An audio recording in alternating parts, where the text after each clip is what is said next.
Hello everyone, welcome back to my channel. And today's our topic is kharif crops, rabi crops, and short-term crops, long-term crops. So at a time మనం note చేసుకున్నట్లయితే మనకి ఈజీగా గుర్తు పెట్టుకోవడానికి వీలుగా ఉంటుందని so ఈ 4 కూడా ఒకటే దగ్గర రాసి ఎక్స్ప్లెయిన్ చేస్తున్నాను. అండ్ కొంచెం కలర్ఫుల్గా ఉండాలని కూడా డెకరేట్ చేశాను. ఈ వీడియోలోకి వెళ్ళే ముందు ఛానల్ అయితే సబ్స్క్రైబ్ చేయండి. ఎవరైతే డిఎస్సీకి అండ్ మోడల్ స్కూల్కి ప్రిపేర్ అవుతున్నారో వాళ్ళకైతే షేర్ చేయండి. మీకు యూస్ఫుల్ అనిపిస్తే కనుక షేర్ చేయండి అండ్ లైక్ చేయండి. సో వీడియోలోకి వెళ్ళినట్లయితే ఇక్కడ మనకు kharif crops and rabi crops ఏ సీజన్లో వస్తుందని చూద్దాం. సో ఖరీఫ్ క్రాప్స్ వచ్చేసి మనకు జూన్ టు అక్టోబర్ అంటే రెయినీ సీజన్. ఓకే, ఖరీఫ్ అనేది మనకు అరబిక్ వర్డ్ అనమాట, Arabic word. Okay, kharif is the Arabic word. So it is the rainy season. ఇక్కడ రబీ క్రాప్స్ వచ్చేసి మనకు వింటర్ క్రాప్స్, వింటర్ సీజన్ లో కల్టివేట్ అయ్యే క్రాప్స్ వచ్చేసి వింటర్ క్రాప్స్ అంటాం, అయితే రబీ క్రాప్స్ అని కూడా అంటాం. ఈ మంత్ ఫోకసింగ్ టాపిక్స్ అనమాట. ఇక్కడ ఇంపార్టెంట్ వచ్చేసి ఇది ఏ సీజన్ లో వస్తుంది, ఇవి ఏ సీజన్ లో కల్టివేట్ చేయొచ్చు, అండ్ ఏ మంత్ లో, June to October, October to January or April. So మనకు స్కూల్ అకాడమిక్ ఇయర్ ఎప్పుడు స్టార్ట్ అవుతుందండి?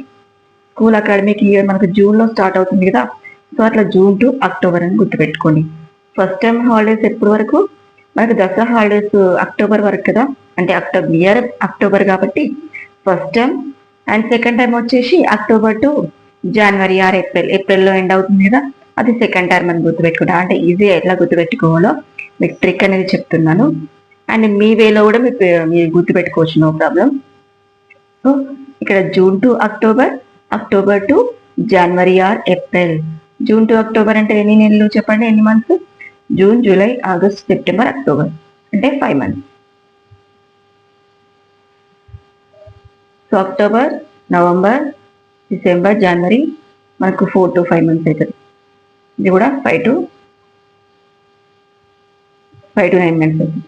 సో మనకి ఎగ్జాంపుల్స్ కనుక చూసినట్లయితే ఇవి రెండు గుర్తుపెట్టుకోవాల్సిన అవసరం లేదు, ఏదైనా ఒక్కటి మాత్రమే గుర్తుపెట్టుకోండి. ఓకే, ఏదైనా ఒక్కటి మాత్రమే గుర్తుపెట్టుకోండి. అయితే రబీ క్రాప్స్ అయినా గుర్తుపెట్టుకోండి, లేకపోతే ఖరీఫ్ క్రాప్స్ అయినా గుర్తుపెట్టుకోండి. ఎందుకంటే రెండు గుర్తుపెట్టుకుంటే షఫుల్ అయ్యే అవకాశం ఉంది కాబట్టి ఒకటి గుర్తుపెట్టుకుంటే ఇంకొకటి ఆటోమేటిక్గా మనం ఫైండ్ అవుట్ చేయొచ్చు. అదేంటంటే రబీ క్రాప్స్ గుర్తుపెట్టుకోవడం బెటర్. ఎందుకంటే ఇక్కడ కొన్ని మనకు క్లూ వర్డ్స్ ఉన్నాయి కదా. మీకు వీట్ క్రాప్ అని, మేజ్ అని, mustard, coriander, linseed, barley, P plant ఆ చిక్ పీ అని కూడా అంటాం. ఇక్కడ డబ్ల్యూ ఉంది అండ్